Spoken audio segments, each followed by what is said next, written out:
Hey everybody, welcome back to RavenHawk Coins, and in this edition we are going to be discussing the reasons to keep and collect fractional US silver currency, or silver fractional currency in any country for that matter. But purposes of this illustration, we're going to be using United States currency and discuss the reasons behind owning it and why it's beneficial if there happens to be such, God forbid, a natural disaster or a world war and currency becomes unavailable like it has happened in history.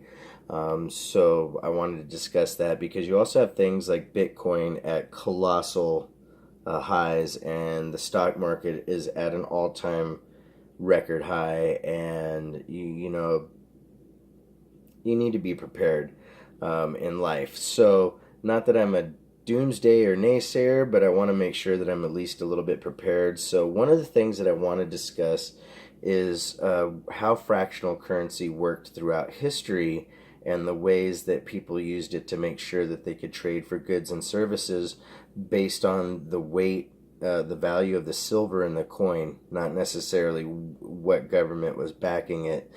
To give you an idea, the amount of silver that's in a half dime, if you get two half dimes, that equals a dime.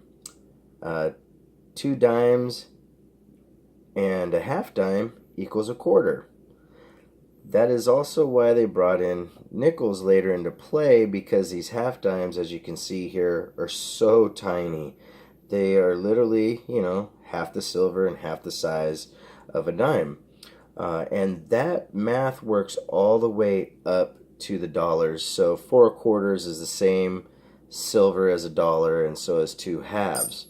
And so if you were going to be, trading for goods and services or things like that, there would be an established system probably within the merchants and whatnot that were providing these things. It would tell you something like, hey, a loaf of bread is probably, a dime or 2 dimes in silver, just depending on how things work out. And my math may be off, but this is only for illustrative purposes.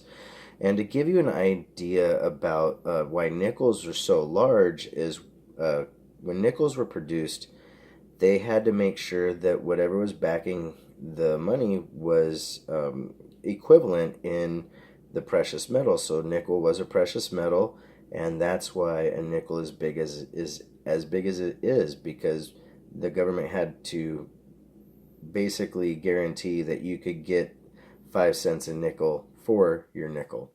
When it comes to the war nickels, here's the interesting thing. A dime actually has less silver than a 30. Even though this is 90%, this has less overall silver weight than what's in this war nickel, because the war nickel is just so large in comparison.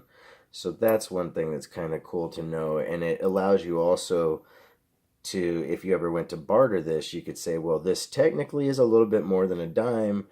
I think most people would find it fair to trade it as a dime instead of, pinching pennies between one another. But that's one of the importances of having currencies that were in history backed by gold and silver, versus today, it's guaranteed by a Federal Reserve and a government saying that, that they will guarantee that money.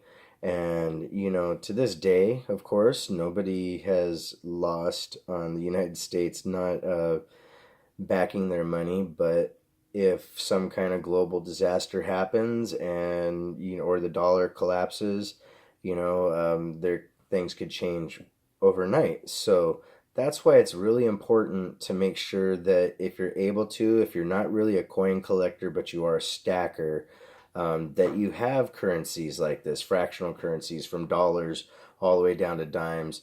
A lot of people, these are a little bit more expensive. You can definitely pick up dimes, nickels, and quarters all day long. And when it comes to half dollars and whatnot, you want to make sure that you're getting about 12 times the face value if you're selling it yourself or negotiating for trade or whatnot as far as the way silver's working these days. Maybe 13. It depends on how silver goes up and down. But these are just kind of guidelines, and something that definitely needs to be discussed and that people have a little bit understanding that may not know. I know that a lot of people in this community know a lot about precious metals and silver, but I wanted to make sure that people also understood the reason behind having a half dime and the why it happened, because you can't cut a quarter in half, but if you have a dime and a half dime, there's your 12 and a half cents. So, uh, it's a really cool thing to understand about our currency if you didn't already know. So with that in mind, guys, if you want to correspond, it is RavenHawk Coins at gmail.com. Our P.O. Box is 2825 Vista, California, 92085. If you haven't already, hit that like button. Please do. And subscribe, share, comment, and, take care of one another. RavenHawk Coins, have a great day.